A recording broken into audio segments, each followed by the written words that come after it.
partir de agora, a TV Assembleia estreia um novo programa, comigo, Areta Muritiba. E a cada edição, nós vamos falar um pouco sobre as transformações pelas quais as cidades de Mato Grosso do Sul estão passando, abordando temas como tecnologia, mobilidade urbana, bem-estar e qualidade de vida, mudanças de hábitos e tudo que influencia na vida de quem mora no nosso estado.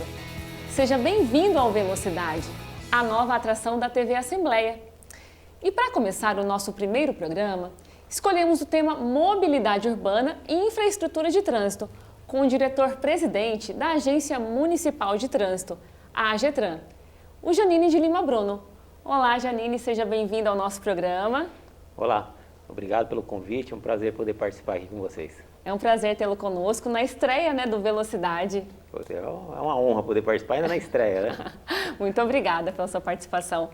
E para começar, Janine, nós queremos saber um pouquinho quais as competências da AGETRAN, o que o órgão faz?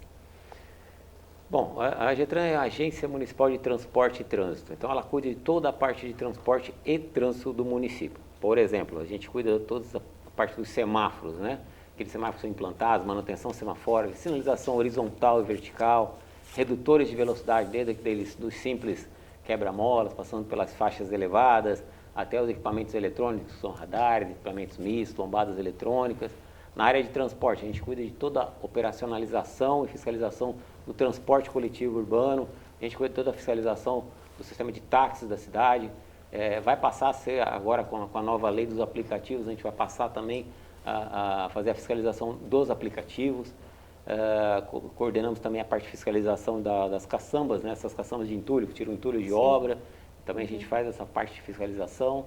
Fazemos também a parte de fiscalização existe uma legislação para ambulantes, vendedores ambulantes nos terminais, a gente também faz a fiscalização desses vendedores ambulantes nos terminais. Excelente, é muito importante, que as pessoas saibam exatamente o que cada órgão faz aqui no nosso município. Janine, ao longo da sua gestão na AGETRAN, qual a sua percepção sobre as transformações pelas quais Campo Grande tem passado ao longo dos anos? Os hábitos e a educação dos motoristas, o respeito aos ciclistas e pedestres, por exemplo. Essa mensagem tem sido passada na capital? Olha, essa mensagem sim, ela tem sido passada insistentemente. A gente tem que avaliar algumas coisas. O trânsito ele é diário e você lida com pessoas de diferentes escolaridades, né? Então você tem que avaliar que o trânsito ele vai evoluindo aos poucos. Eu acho que a gente avançou bastante nesses últimos anos. Temos muito para avançar, lógico, mas a gente avançou bastante nesses últimos anos. A gente insiste nas campanhas educativas, a gente trabalha muito a parte de sinalização, semaforização, os redutores de velocidade, tentando chamar a atenção para o motorista na questão da velocidade, que hoje o grande problema de Campo Grande é a velocidade, embora todo mundo fale, só pode andar 50 km por hora. Todo mundo só fala, né? Porque na hora de andar todo mundo anda bem acima disso e o resultado são acidentes violentos e a gente acaba colhendo muitos mortos e muitos feridos graves. Então a gente vem batalhando muito nesse sentido. Evoluímos, por exemplo, as campanhas de faixa de pedestre. Hoje as pessoas já obedecem às faixas de pedestre quando você dá o sinal informando que você vai atravessar. Isso foi uma evolução, não tinha isso aqui em Campo Grande, né? Você via isso em Brasília, você via isso quando você ia de férias, em Santa Catarina, mas você não via aqui. Avançamos, a gente evoluiu, a gente já evoluiu em outros aspectos e a gente tem que continuar esse trabalho de maneira séria e a evolução ela vai acontecendo aos poucos. E você já está há quanto tempo à frente da AGETRAN?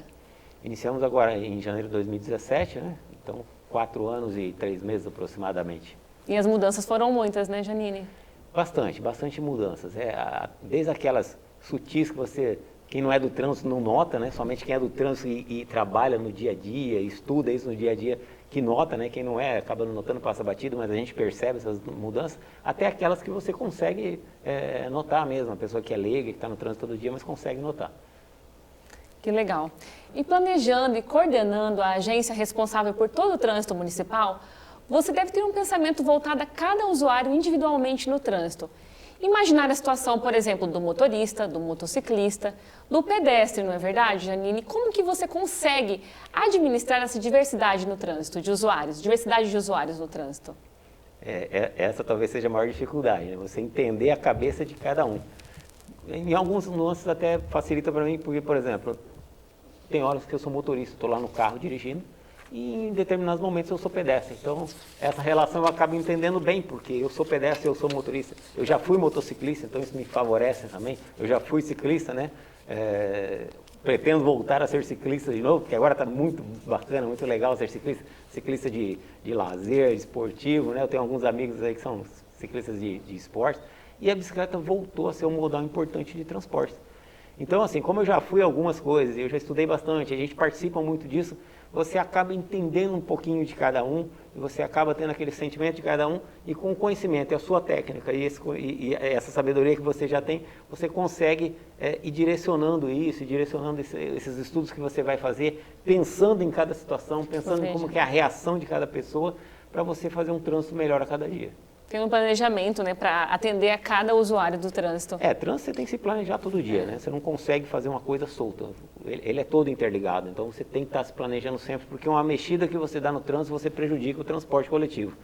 Tá? O transporte coletivo, se ele tiver ruim, ele vai prejudicar o trânsito. Então uma coisa é muito amarrada na outra. Janine, um dos temas que queremos enfatizar a cada programa é o impacto que a tecnologia tem ganhado na moderna gestão pública. E quando falamos em trânsito, não poderia ser diferente, né? A Getran é famosa pelo bom uso das tecnologias disponíveis. Fala pra gente os principais trabalhos que usam uma tecnologia mais avançada dentro da agência. Aqui a gente pode dividir até em duas partes, né? Uma parte que é no trânsito e a gente aplica alguma tecnologia no trânsito, a gente tem a parte de transporte, principalmente transporte coletivo, que também a gente aplica tecnologia. Vamos falar de transporte coletivo, né? Uma das evoluções que a gente teve aí à frente da Getran. Todos os ônibus hoje eles são dotados de GPS, então nós temos hoje um centro de controle operacional dentro da Getran e a gente consegue saber em tempo real quantos ônibus tem na rua, que velocidade que esse ônibus está andando, qual o número desse ônibus, onde ele está parado, se aconteceu alguma coisa. Então a gente tem todo esse reflexo. Se eu precisar alguém reclamar de alguma coisa, eu consigo puxar essa informação uma semana lá atrás e verificar, poxa, esse ônibus rodou mesmo ou não, esse ônibus rodou uma velocidade alta ou rodou baixa velocidade. Às vezes a pessoa reclama, está rodando devagar demais, então você consegue puxar lá atrás do sistema e descobrir isso tudo. Todos os ônibus têm câmeras dentro dos ônibus que também transmitem, a gente consegue saber se aconteceu algum problema lá, uma pessoa passou mal, teve um crime, alguma coisa dentro do ônibus, você consegue recuperar essas imagens, até as imagens que focam na frente do ônibus, e às vezes tem acidentes que você consegue saber a dinâmica do acidente pela imagem do ônibus que ele participou. Então a gente tem uma sequência de coisas, toda a bilhetagem eletrônica que existe hoje no transporte coletivo, quando você compra o teu crédito, né? Aí que eu te falo, na estrutura que tem por trás que as pessoas não sabem, né? Mas para você comprar um crédito ali no seu celular e esse crédito, você carregar ele no seu cartão, né? Tem toda uma tecnologia, né? Você comprou, ele já foi lá para o sistema do consórcio Guaicurus, que já mandou para o sistema do ônibus, a hora que você encostar teu cartão ali, você já carrega ele automaticamente. O próprio estudante que consegue recarregar o seu cartão de estudante lá na maquininha junto à escola. Então você tem todo um sistema, né? Os ônibus hoje têm toda uma telemetria, eles conseguem saber, isso até para a própria empresa, né? Saber se está gastando mais combustível, está poluindo mais, como que o motorista está freando. Então tudo isso é muito bom, a gente consegue determinar, descobrir muita coisa, se planejar com isso e até resolver problemas com isso, né? Aí já na área de trânsito você tem, por exemplo, a onda verde, você usa tecnologia, você tem os equipamentos eletrônicos hoje de fiscalização. Antigamente você tinha que deixar um agente de trânsito numa esquina para verificar se o cara está furando um sinal vermelho, o motorista está lá fazendo uma infração, fazendo uma conversão errada à esquerda. Hoje você tem um equipamento eletrônico. O equipamento eletrônico, eu sempre brinco, né? Ele é um agente de trânsito 24 horas que cuida daquilo ali com perfeição, né? Ele não te ama nem te odeia, ele só vai captar alguma coisa sua se você fizer uma coisa errada. O equipamento eletrônico hoje, eu não vejo como as cidades, as grandes cidades hoje, ter controle no seu trânsito se eles não trabalharem com os equipamentos eletrônicos. Aí eu cito lombadas eletrônicas, radares, equipamentos mistos. Isso são muito importantes para que a gente consiga saber uma série de coisas, né? Já tem algumas cidades, a gente não tem, mas a gente já está perseguindo essa coisa de ter muitas câmeras nos cruzamentos, até para a gente conseguir acompanhar a dinâmica do trânsito, saber como intervir.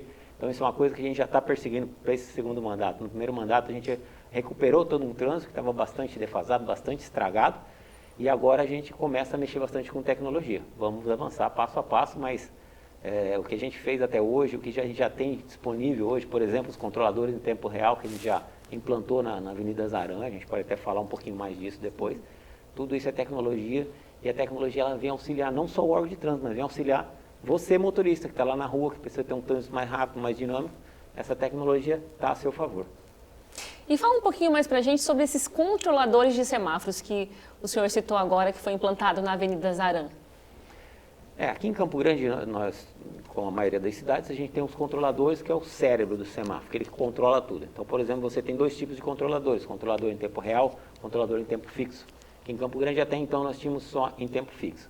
Tempo fixo você vai, como você faz no seu computador, você programa ele para funcionar, você pode criar planos diferentes para cada horário, né? Então, você põe lá tempo de verde para o horário de pico da manhã, o entre pico da manhã, o pico do almoço, pica do sair do almoço, entre pico da tarde, madrugada, essas coisas. Você faz um monte de planos diferentes, ele vai rodar, quando chegar naquele horário, ele vai mudar o plano, ele vai operar de acordo com aquele plano, tudo.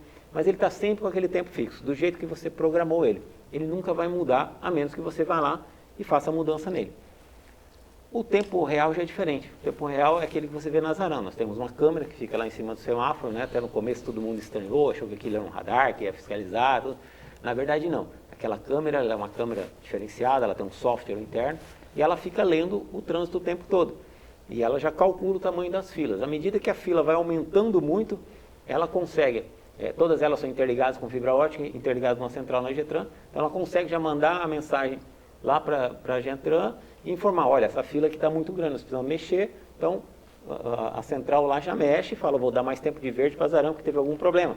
Ela já realinha todos os outros que estão em onda verde com ela, e à medida que essa fila for diminuindo, ela informa novamente, aí ele se automaticamente mexe de novo, volta à sua programação antiga, ou seja, você consegue flutuar nesse trânsito, né? Se acontecer um acidente, precisa dar mais verde para cá, menos para lá, sei lá, dia de tempestade, caiu uma árvore, você precisa desviar. Então você tem todas essas informações automaticamente, você não precisa colocar a mão, ele reage muito rápido. Consegue otimizar o fluxo, né? Sim, ele otimiza muito rápido e sem você ter que deslocar uma equipe para lá para fazer esse serviço. Excelente, Janine. A gente vai fazer um breve intervalo e já voltamos com o entrevistado, o diretor-presidente da Getran, Janine de Lima Bruno.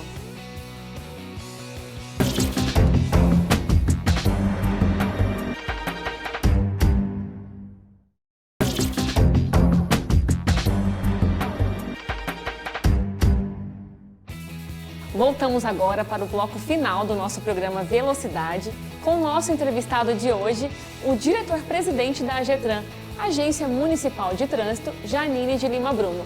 E para finalizar o programa, não poderíamos deixar de falar sobre o transporte público durante a pandemia.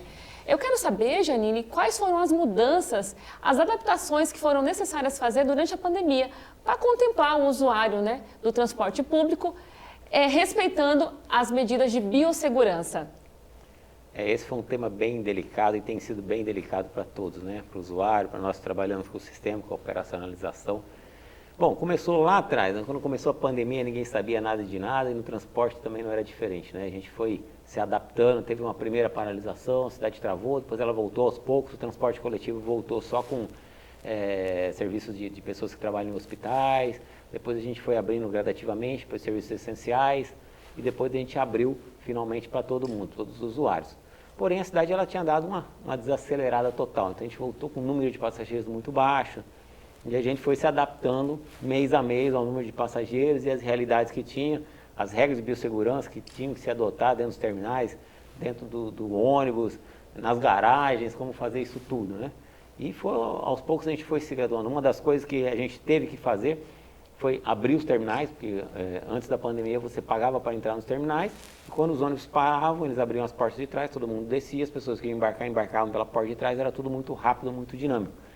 Com a vinda da pandemia, houve uma limitação muito grande dentro do ônibus. No começo só podia andar sentado, depois só podiam entrar alguns, depois subiu para 30%, 50%, finalmente chegou a voltar aos 100% no ônibus, e aí reduziu novamente para 70% da capacidade do ônibus. Então a gente é obrigado a contar o número de passageiros que entram, então acabou esse embarque pela porta de trás, o que acaba gerando um incômodo e acaba gerando um atraso na operação. Mas infelizmente não tem outra maneira de você operar. Então a gente para os ônibus, abre a porta, as pessoas descem, fechamos as portas traseiras e embarca todo mundo pela dianteira. E aí o motorista e os fiscais conseguem controlar quantas pessoas vão subir para dar a capacidade máxima de 70%. E isso a gente vem fazendo. Acho que uma das partes boas que aconteceu isso foi as filas, né? As pessoas antes da pandemia se aglomeravam na porta do ônibus para entrar de uma vez, hoje não, hoje se organizou tudo em fila, a gente marcou o chão, e fizemos todo um acompanhamento no início. E as pessoas entenderam que isso era bom para todo mundo, para elas também. Então elas respeitam as filas, todo mundo usa máscara, todo mundo tem esse álcool gel. Nos ônibus tem álcool gel, no terminal tem álcool gel, tem pias para você lavar a mão, tem sabonete, tudo. Então ficou uma situação, claro que é desconfortável, você tem que entrar pela porta dianteira, claro que atrasa a operação, né, mas é um momento diferenciado, né? A gente tem que entender isso, tanto nós do lado da operação, quanto o usuário. E tem dado certo. Só que assim, é um momento delicado, todo mundo tem medo de tudo. Eu tenho, você tem, e todos os usuários têm medo, né, de esbarrar um no outro, de se infectarem dentro do ônibus, né? Até a imprensa fala muito, né, o ônibus é um dos pontos que mais se tem infecção. Porém, né, existe todo um estudo por trás também que informa que não é bem assim, né? Os ônibus eles andam com as janelas abertas, totalmente ventilado, todo mundo está de máscara ali dentro, todo mundo está com seu álcool gel. Se eu traçar um paralelo, né, quem anda de avião hoje, né, todo mundo está encostado um no outro, o nariz muito próximo do vizinho aqui, né, embora nos aviões falam que você tem filtros, né, que filtram o ar todo o tempo, mas o ônibus ele é ventilado o tempo todo, então tem que avaliar isso tudo. Também tem estudos, por exemplo, da USP, com a Prefeitura de São Paulo, que conseguiu identificar que a transmissão, por exemplo, numa casa com 5 pessoas, onde as pessoas estão sem máscaras, conversando, que vem da rua, é muito mais transmissível do que dentro do transporte coletivo, onde está todo mundo de máscara, onde está com as janelas abertas, sendo ventilado. Então, assim, é um dia de cada vez, né? A gente tem que ir analisando cada situação, o tamanho da demanda que vem para que a gente possa ofertar, então a gente vai dosando esse tamanho de frota que vai ser utilizado, sempre botando frota com sobra, a gente sempre tem os ônibus reservas, né? Vocês podem passar do lado dos terminais, nos horários de pico, você sempre tem um monte de ônibus encostado do lado, ou seja, eu já estou dando uma frota um pouco maior do que o necessário e ainda colocamos esses reservas, que é justamente para isso. Se no horário de pico você tiver alguma linha que ela acabe superando, chega lá, deu 70%, embargo não sobe mais, sobrou gente na fila, então esse ônibus reserva ele entra no terminal, pega essas pessoas que sobraram e leva para o seu destino. Então é um trabalho diário, né? Todos os dias a gente senta, a Getran senta lá com o consórcio do Guaicurus, como que a gente vai planejar a operação de hoje e de amanhã. Então a gente diminuiu bastante o tempo de reuniões entre nós e o consórcio do Guaicurus, para a gente determinar, para a gente não errar, ou se errar, errar o menos possível, né? Porque o usuário, ele merece ser bem atendido e a gente procura sempre isso, né? Melhorar bastante para que ele se sinta bem também, né? Embora a gente sabe que nesse momento é difícil alguém se sentir bem quando está no meio de público, mas a gente tenta minimizar esse impacto. Lembrando também, né, Janine, que a colaboração dos usuários do transporte coletivo é muito importante, né? Cada um faz sua parte para que todo mundo possa ficar protegido. Lembrando que a pandemia ainda não acabou. Não é, Janine? Com certeza. É um momento difícil para todo mundo. A pandemia não acabou e a gente sabe que ainda temos um longo período pela frente. Então, todo mundo, né? Por favor, usem máscara, se protejam, tenham atitudes de biossegurança mesmo, para se proteger as outras pessoas. E eu agradeço bastante por eu ter sido convidado, o primeiro programa, né, a ser feito aqui, eu sendo o primeiro convidado, e me coloco à disposição para uma próxima oportunidade. Eu quero agradecer a sua participação e lembrando que a gente sabe que o trânsito é um tema muito delicado, por isso os desafios são enormes, mas o trabalho não pode parar, né? Desejo a você sucesso na gestão e a TV Assembleia sempre estará à disposição. Bem, eu vou ficando por aqui e você pode continuar acompanhando os programas e a produção do conteúdo da TV Assembleia nas nossas mídias sociais. Deixa lá o seu comentário. Lá, você também pode enviar esse e outros programas para algum amigo, se informar sobre as últimas notícias do Legislativo Estadual. Também quero agradecer a sua audiência e falar que sempre estarei aqui no Velocidade, trazendo informações úteis para o cidadão sul-mato-grossense. Até lá!